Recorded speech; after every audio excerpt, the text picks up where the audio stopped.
It is such a pleasure to be here with you today. I'm going to start by sharing a picture with you. You see, in the United States, it is possible to point to an 18-month-old, like Lucas pictured here today, and predict with alarming accuracy his chances of graduating from university, and therefore, his life trajectory. Not based on his early capabilities, not based on his passions or his interests, but based solely on his parents' level of education and his zip code. I'm just going to let that sit with you for a while. So this is not a fact that sits well with me, because I was born in the wrong zip code. I was born in Port-au-Prince, Haiti, and my parents moved to the United States, like many immigrants, in search of better opportunities for themselves and for their firstborn, which was me. And they left me at the age of 3 months old in the care of my beloved grandmother, who you see here on the right, Mommy Claire. And Mommy Claire explained their absence is ensuring opportunities for my success. Success, she explained, meant that I had to do well in all aspects of my life, but specifically, I had to do well in school. Well, when I was eventually reunited with my parents in inner-city Boston in Massachusetts, this theme continued to govern my academic experiences. And at that point, honoring their sacrifice meant that I had to go to university. Since neither of my parents had been to university, it was this abstract thing that we talked about. We didn't really know what it would take to get there, how I was going to get there, what I was actually going to do, and where I was going. But luckily, I had very crafty parents. And I had a mom who worked in the emergency room of a hospital. And one day, she overheard a group of doctors. Actually, she was eavesdropping on a group of doctors as they were talking about where they were sending their kids to university. And she came running home and she said, okay, I got it. You have to go to this thing called an Ivy League. And in the Ivy League, you have to go to this place called Dartmouth. And that's exactly how the dream of a specific institution was born. It was through that overheard conversation in the emergency room of a hospital. So at that point, the dream had a name. It was the Ivy League and it was Dartmouth. So I worked really, really hard. And when those university acceptances started coming in, we treated the moment almost as if we had won the lottery. You can only imagine when the one from Dartmouth came in, we'd realize it was pronounced Dartmouth and not Dartmouth. But when that one came in, we thought we had hit it. And we assumed that the most difficult part of the journey was behind us. I still remember moving day. We traveled the 2.5-hour journey from Boston to Hanover, New Hampshire, where Dartmouth was located. And I'd like to say I traveled with my caravan. We were 10 cars deep. My mom, my dad, my grandmother, my younger sister, my aunts, my uncles, my cousins, family and friends, everybody. We all wanted to be a part of this journey because I was the first to go. And like I said, we assumed that the most difficult part of the journey was behind us. Boy, were we wrong. I struggled my first year at university. I struggled academically, financially, socially, emotionally, and in any other sense of the word that you can think of. And I quickly discovered that getting that university acceptance letter was really only the first step. Luckily, my story does have a happy ending. Through sheer grit and determination, through the unending support of this lovely caravan, and through the help of one mentor, I was able to turn things around. I regained my footing. I did graduate from Dartmouth and later got a graduate degree from Stanford.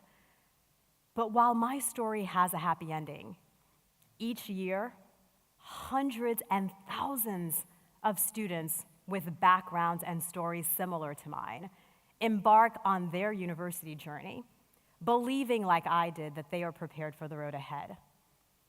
But the statistics tell us otherwise. In the United States, only 8% of students from the lowest income quartile can expect to earn a bachelor's degree by their mid-20s, versus 82% of students from the highest income quartile. Think about the gap between 8% and 82%. Think about what that means in terms of potential or lost potential, not just for the students, but for their families, for our communities, for our country, and for the world. Now, what's at the root of this statistic? Obviously, there are lots of things that we can point to, but the piece of the work that we decided to tackle is our broken educational system. There is a significant disconnect between our lower education system, our K-12 schools, and our higher education system, our colleges and universities. Right now, both systems are operating without a direct link. The curricular standards required to graduate from high school and those expected of students upon college entry are significantly different. And the impact of that disconnect is that we're losing lots of kids along this broken educational pipeline. And when we focus on the transition specifically from high school to university, the impact of that disconnect is that we're graduating lots of students who are college eligible, but not college ready. I founded an organization called Beyond 12 in 2009 to significantly increase the number of students from low-income communities like me who graduate from US colleges and universities. We operate at the intersection of K-12 and higher education and act as a data and service bridge between the two systems. But while our mission is about increasing college graduation rates, our vision is so much more broad. We envision a day where every single student will have the opportunity to earn a college degree that allows them to provide for their families, contribute to society, and break the cycle of poverty for the next generation. We are a technology-enabled service organization, and we advance our mission in 3 distinct ways. We track, we connect, and we coach. The first is the tracking. We've built a first-of-its-kind student tracker that allows us to collect both quantitative and qualitative data about how students are doing once they enter university, and now, through a partnership with LinkedIn, once they enter the workforce. We synthesize the data and we feed it back to K-12, our high school clients, in the form of reports and dashboards to help them understand exactly what's happening to their students as they transition, but also to help them understand the efficacy of their college readiness models and programs. The goal is that they will better prepare future generations of their students for university success. The second piece of the work that we do, through a mobile app, we connect students to each other and to valuable campus resources.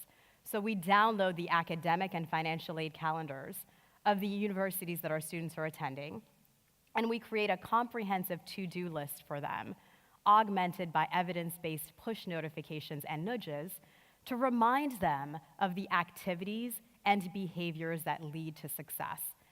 Through deep links, we are connecting them to valuable resources on their university campuses, and we are connecting them to other students like them who were the first in their families to transition, to eliminate that feeling of aloneness that students often tell us that they face when they are the first on a university campus.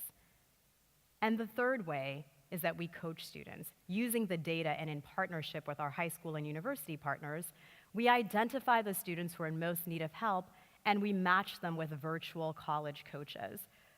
Our coaches are recent college graduates, the majority of whom were the first in their families to go to college, so they understand firsthand the challenges that our students are facing on their road to earning a college degree. And for us, it is this combination of a technology and a service, we call it a high-tech, high-touch approach, that we believe allows us to impact not just the 40,000 plus students with whom we're currently working, or the 250,000 students that we're on track to be serving by 2020, but the system. So the high schools and the student stories, as well as the universities that they're currently attending. Now, I have had the pleasure of living and working in Silicon Valley in San Francisco for the past 14 years or so. And as you can imagine, and as you know, lots of wonderful technology innovations have come from the Valley. One of the challenges for us, though, in Silicon Valley is that we often believe that technology is a panacea, right? That it can solve all of our problems. We obviously know in the social sector that that is not necessarily the case.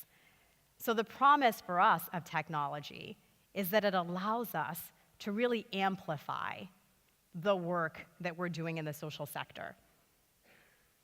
It allows us to amplify and deploy humans in new ways.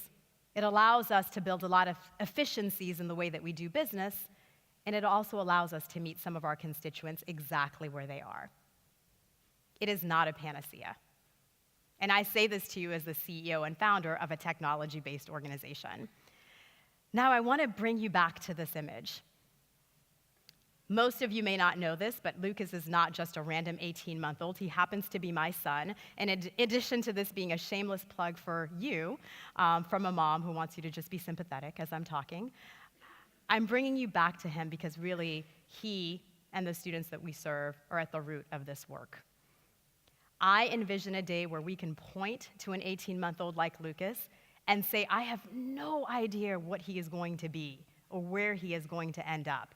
But wherever it is because of his capabilities, his passions, his interests, and his hard work. It is not because his mom happened to have moved from a postal code in Port-au-Prince, Haiti, to a zip code in Silicon Valley. I envision a day where a zip code will no longer predict a child's destiny. And for me, that is the promise of the work that we're doing, and that is the promise of the technology that we are embedding in our work. Thank you so much.